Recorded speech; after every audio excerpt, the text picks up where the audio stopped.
ওম শান্তি। Good morning. আজ 12ই মে 2026। সাকার বাপদাদার মধুর মহাবাক্য শুনব। বাপদাদা বলছেন, মিঠে মিঠে বাচ্চে, বিনাশের সময় এখন অতি নিকটে এসে গেছে। তাই কোনো দেহধারীর সঙ্গে ভালোবাসা না রেখে কেবল বাবার সঙ্গেই সত্যিকারের ভালোবাসা রাখো। আজকের মূল্যের প্রশ্ন, যেসব বাচ্চাদের কেবল বাবার সঙ্গেই সত্যিকারের ভালোবাসা থাকবে তাদের লক্ষণ কেমন হবে? উত্তর, তাদের বুদ্ধিযোগ কোনো দেহধারীর দিকে কখনোই যেতে পারে না। ওরা কখনোই নিজেদের মধ্যে পরস্পরের প্রেমিক প্রেমিকা হবে না। দ্বিতীয়, যার সত্যিকারের ভালোবাসা থাকবে সে সর্বদাই বিজয়ী হবে। বিজয়ী হওয়ার অর্থ সত্যযুগে মহারাজা মহারানী হওয়া।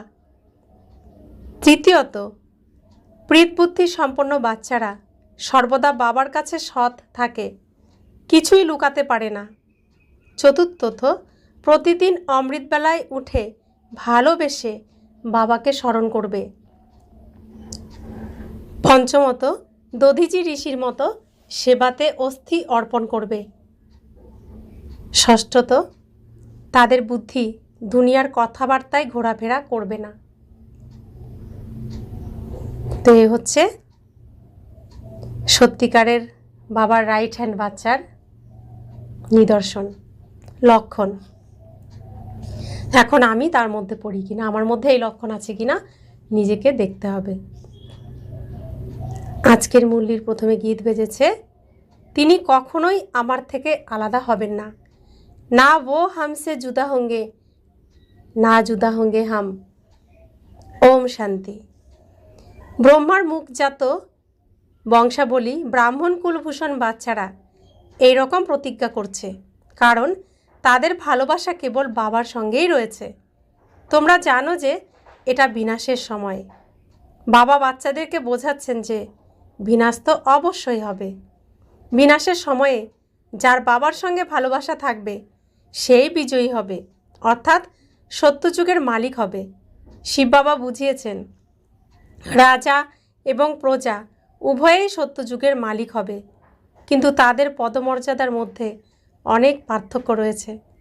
যত বেশি বাবার সঙ্গে ভালোবাসা রাখবে, স্মরণ করবে, তত তোমরা ভালো পথ পাবে। বাবা বুঝিয়েছেন, বাবাকে স্মরণ করলেই তোমাদের বিকর্মের বোঝা ভস্মীভূত হবে। তোমরা লিখতে পারো যে বিনাশের সময়ে প্রীতহীন বুদ্ধি হলে কি অবস্থা হয়। এতে ভয় পাওয়ার কিছু নেই। বাবা বলছেন, আমি নিজে বলছি যে তাদের বিনাশ হবে এবং প্রীত বুদ্ধিদের বিজয় হবে। বাবা একদম স্পষ্টভাবে বলছেন, এই দুনিয়ায় কারোর বুদ্ধিতেই ভালোবাসা নেই, তোমাদের মধ্যে ভালোবাসা রয়েছে। বাবা বলছেন, বাচ্চারা, পরমাত্মা এবং শ্রীকৃষ্ণের মহিমা সম্পূর্ণ আলাদা। লিখিতভাবে মানুষকে দিলেই প্রমাণ করা যাবে যে গীতার ভগবান কে। এটা খুব জরুরি। দ্বিতীয়ত, বাবা বোঝাচ্ছেন, জ্ঞানের সাগর পতিত পাবন পরম পিতাকে বলা যাবে নাকি জলের নদীকে? জ্ঞানের গঙ্গা নাকি জলের গঙ্গা? এগুলো খুবই সহজ ব্যাপার।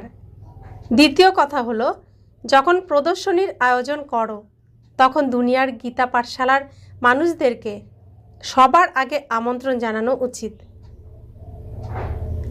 ওরা সংখ্যায় অনেক, ওদেরকে বিশেষভাবে নিমন্ত্রণ করতে হবে। যারা শ্রীমদ্ ভাগবত গীতা পাঠ করে তাদেরকেই আগে নিমন্ত্রণ করতে হবে, কারণ তারা নিজেরাও ভুলে গেছে আর সবাইকে ভুলিয়ে দিচ্ছে।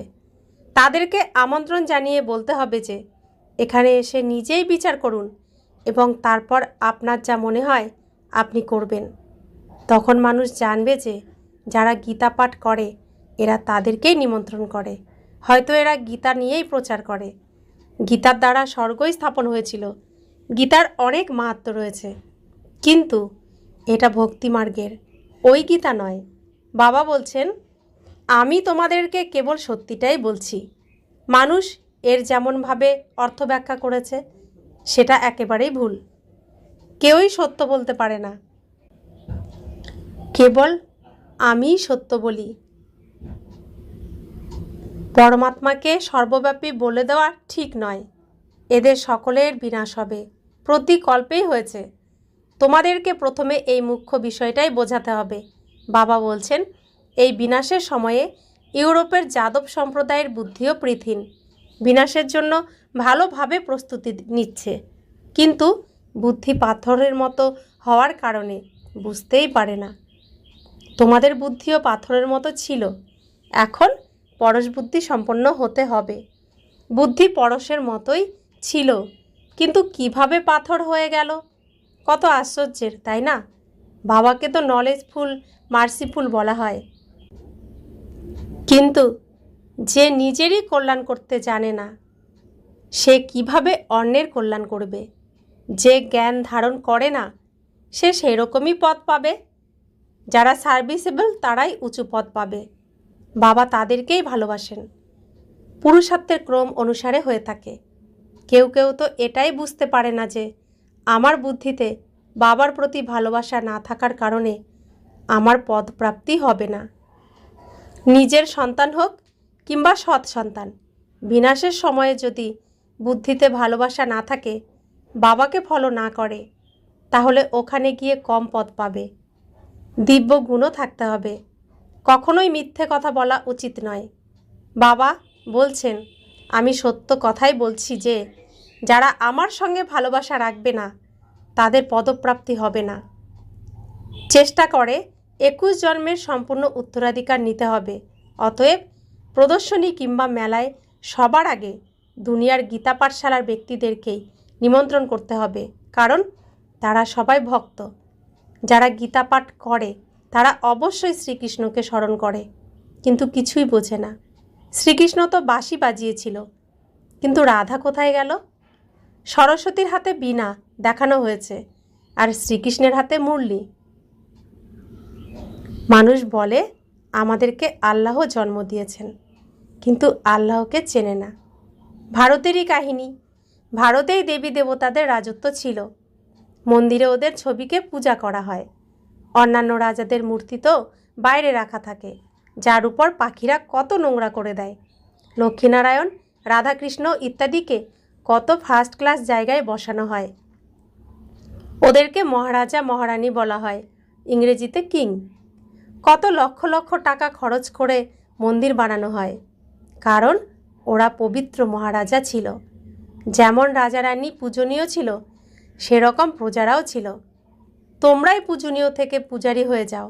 অতএব মুখ্য বিষয় হলো বাবাকে স্মরণ করো। বাবাকে স্মরণ করার অভ্যাস করলেই জ্ঞান ধারণ হবে। একজনের সঙ্গে ভালোবাসা না থাকলেই অন্য অনেকের সঙ্গে ভালোবাসা হয়ে যায়। এমন কিছু সন্তান আছে যারা একে অপরকে এতটা ভালোবাসে যে শিব বাবাকেও অত ভালোবাসে না। শিব বাবা বলছেন, তোমাদের বুদ্ধি আমার সাথেই যুক্ত করা উচিত, নাকি একে অপরের প্রেমিক প্রেমিকা হওয়া উচিত? তারপর আমাকে একেবারে ভুলে যায়? তোমাদেরকে আমার সঙ্গেই বুদ্ধিযুক্ত করতে হবে। এর জন্যই পরিশ্রম করতে হয়। বুদ্ধিযোগ অন্য দিক থেকে বিচ্ছিন্ন হয় না। শিব বাবাকে স্মরণ না করে কেবল সারাদিন একে অন্যের কথা স্মরণ করে। বাবা যদি তাদের নাম বলে দেন, তবে তারা ট্রেটর হয়ে যায়, বিশ্বাসঘাতক হয়ে যায়। তারপর গালি দিতেও দেরি করে না। এই বাবাকে যদি গালি দাও, তবে শিব বাবাও সঙ্গে সঙ্গে শুনে নেবেন। ব্রহ্মার কাছে পড়াশোনা না করলে শিব বাবার কাছেও পড়াশোনা করতে পারবে না। ব্রহ্মাকে ছাড়া তো শিব বাবা বলতেই পারবেন না। তাই তিনি সাকার বাবাকেই জিজ্ঞেস করতে বলেন। অনেক ভালো ভালো সন্তান আছে যারা সাকার বাবাকে সম্মান করে না। ওরা ভাবে ইনিও তো পুরুষার্থী, পুরুষার্থী তো সকলেই, কিন্তু তোমাদের তো মাতা পিতাকেই ফলো করতে হবে। কাউকে বোঝালে বুঝে যায়, কারোর ভাগ্যে না থাকলে বুঝতেই পারে না, সার্ভিসেবল হয় না। কেবল বাবার প্রতি বুদ্ধিযোগ রাখতে হবে। আজকাল অনেকেই বলে যে আমার মধ্যে শিব বাবা আসেন। এই বিষয়ে খুব সাবধান থাকতে হবে। মায়া প্রবেশ করে। যাদের মধ্যে আগে শ্রী নারায়ণ ইত্যাদির আগমন হতো, তারাও আজকে নেই। কেবল প্রবেশ করলেই কিছু যায় আসে না। বাবা বলছেন, মা মেকম স্মরণ করো। এছাড়া যারা বলে আমার মধ্যে ইনি আসেন, আমার মধ্যে উনি আসেন, এগুলো সব মায়া। আমাকে স্মরণ না করলে তার কি প্রাপ্তি হবে? যতক্ষণ না পর্যন্ত বাবার সাথে সরাসরি যোগযুক্ত হচ্ছ ততক্ষণ কিভাবে পথ পাবে আর ধারণা হবে? বাবা বলছেন, তুমি মা মেকম স্মরণ করো। আমি ব্রহ্মার দ্বারাই বোঝাই, ব্রহ্মার দ্বারাই স্থাপন হয়েছিল। ত্রিমূর্তিকেও প্রয়োজন। কেউ কেউ ব্রহ্মার ছবি দেখে বিগড়ে যায়, কেউ আবার শ্রীকৃষ্ণের 84 জন্মের কাহিনী শুনে বিগড়ে যায়, ছবিকেই ছিঁড়ে দেয়। আরে এই ছবি তো স্বয়ং বাবা বানিয়েছেন। তাই বাবা বাচ্চাদেরকে বলছেন, ভুলে যেও না, কেবল বাবাকেই স্মরণ করতে থাকো। যারা বন্ধনে আছে তাদেরও কান্নাকাটি করা উচিত নয়, ঘরে বসেই বাবাকে স্মরণ করতে থাকো। যারা বন্ধনে রয়েছে তারা তো আরও ভালো পথ পেতে পারবে। বাচ্চারা, তোমাদেরকে স্বয়ং জ্ঞানের সাগর জ্ঞান দেন। কেবল বাবা ছাড়া অন্য কারোর মধ্যেই আধ্যাত্মিক জ্ঞান নেই। পরম পিতা পরমাত্মাই হলেন জ্ঞানের সাগর, তাকেই মুক্তিদাতা বলা হয়। এর জন্য ভয় পেলে হবে না। বাবা বাচ্চাদেরকে বোঝাচ্ছেন, বাচ্চাদেরকে আবার অন্যদেরকে বোঝাতে হবে। বাবা বলছেন, আমাকে স্মরণ করলে সদ্গতি পাবে। সত্যযুগে রাম রাজত্ব থাকে, কলিযুগে নয়। সত্যযুগে একটাই রাজ্য থাকবে। এইসব বিষয়গুলো তোমাদের বুদ্ধিতেও ক্রমানুসারে ধারণ হয়। যা ধারণ হয় না তার ক্ষেত্রে বলা হবে বিনাশের সময়ে বিপরীত বুদ্ধি। ওদের পদপ্রাপ্তি হয় না। বিনাশ তো সকলের হবে। এই শব্দটা খুবই গুরুত্বপূর্ণ। শিব বাবা বলেন, বিনাশের সময়ে প্রীত বুদ্ধি সম্পন্ন হও। এটাই তোমাদের অন্তিম জন্ম। এই জন্মে যদি ভালোবাসা না রাখো তবে পদপ্রাপ্তি হবে না। সৎ হৃদয়ের জন্য সাহেব রাজি হয়ে যান। দধিচি ঋষির মতো সেবা কার্যে অস্থি অর্পণ করতে হবে। কখনো কারোর উপর গ্রহের দশা লাগলে তার জ্ঞানের নেশা কেটে যায় এবং অনেক রকমের বাধা আসে। মুখে বলে, এর থেকে তো লৌকিক দুনিয়ায় চলে যাওয়াই ভালো, এখানে একটুও মজা নেই। ওই দুনিয়ায় অনেক রকমের নাটক বায়োস্কোপ রয়েছে। যারা ওইসব বিষয়ে ফেঁসে আছে তাদের পক্ষে এখানে টিকে থাকা খুব মুশকিল। তবে পুরুষার্থ করলেই উঁচু পদপ্রাপ্তি হবে। হাসি খুশি থাকতে হবে। এই বাবা নিজেও বলেন যে ভোরবেলা উঠে স্মরণ না করলে মজা আসে না। শুয়ে থাকলে কখনো কখনো ঘুম চলে আসে, উঠে বসলে ভালো ভালো পয়েন্ট বেরিয়ে আসে, খুব মজা হয়। এখন আর খুব সামান্য সময় বাকি আছে। আমরা বাবার কাছ থেকে বিশ্বের রাজত্ব নিচ্ছি। এখানে বসে স্মরণ করলে স্মরণের পারদ ঊর্ধ্বগামী হবে। ভোরবেলা উঠে চিন্তন করলে সারাদিন খুশিতে থাকা যায়। যদি খুশি না থাকে তাহলে নিশ্চয়ই বুদ্ধিতে বাবার প্রতি ভালোবাসা নেই। অমৃতবেলায় একান্তে ভালো সময় পাওয়া যায়। যত বেশি বাবাকে স্মরণ করবে তত খুশির পারদ ঊর্ধ্বগামী হবে। এই পড়াশোনাতে বাবাকে ভুলে গেলেই গ্রহের দশা লেগে যায়। বাবার কাছ থেকে উত্তরাধিকার নেওয়ার জন্য মন, বাণী এবং কর্মের দ্বারা সেবা করতে হবে। এই সেবাতেই এই অন্তিম জন্ম অতিবাহিত করতে হবে। যদি এখন দুনিয়ার অন্যান্য ব্যাপারে ব্যস্ত হয়ে যাও তবে এই সেবা করবে কবে? কাল কাল করে একদিন মরেই যাবে। বাবা স্বর্গে নিয়ে যাওয়ার জন্যই এসেছেন। এখানে যুদ্ধের সময়ে কত মানুষ মারা যায়, কত মানুষ দুঃখ পায়। ওখানে কোনো যুদ্ধ হবে না। এগুলো সব অন্তিম সময়ের ঘটনা। সব কিছু বিনষ্ট হয়ে যাবে। যারা অনাথ তারা এমনিই মারা যাবে, আর যারা সনাথ তারা রাজ্য ভাগ্য পেয়ে যাবে।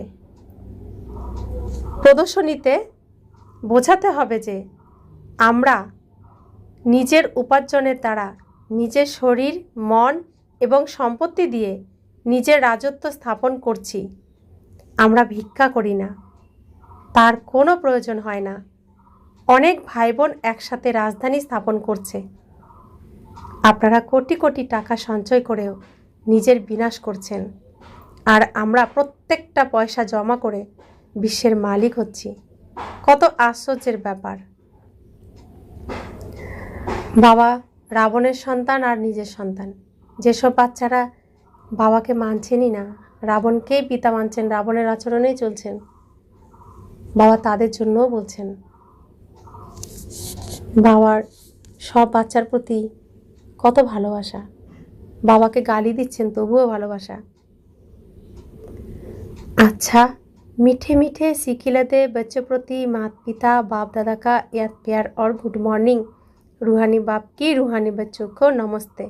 हम रूहानी बच्चों की रूहानी माता पिता बाप दादा को याद प्यार गुड मॉर्निंग और नमस्ते नमस्ते नमस्ते। शुक्रिया बाबा, शुक्रिया बाबा, शुक्रिया। धारणार जन्य मुख्य सार। प्रथम धारणा, अमृत बेलाय एकान्ते बसे बाबाके भालोबेसे स्मरण करते हबे। दुनियार कथाबार्ताय ना गिये ईश्वरीय सेवाते नियुक्त थाकते हबे। द्वितीय धारणा, बाबार संगे सत्यिकारेर भालोबासा राखते हबे। निजेदेर मध्य परस्परेर प्रेमिक प्रेमिका हवा उचित नय। केवल बाबार संगेई भालोबासा राखते हबे, कोनो देहधारीदेर संगे नय। वरदान, सर्वशक्तिर सम्पत्तिर द्वारा सम्पन्न हये दाता हওয়ার জন্য বিধাতা বরদাতা ভব। যে বাচ্চারা সর্বশক্তির সম্পত্তিবান হয় তারা সম্পন্ন আর সম্পূর্ণ স্থিতির নৈকট্যতার অনুভব করে। তাদের মধ্যে কোনো ভক্ত বা ভিখারির সংস্কার ইমার্জ হয় না। বাবার সহায়তা চাই, আশীর্বাদ চাই, সহযোগ চাই, শক্তি চাই। এই চাই শব্দ দাতা বিধাতা বরদাতা বাচ্চার সামনে শোভনীয় নয়।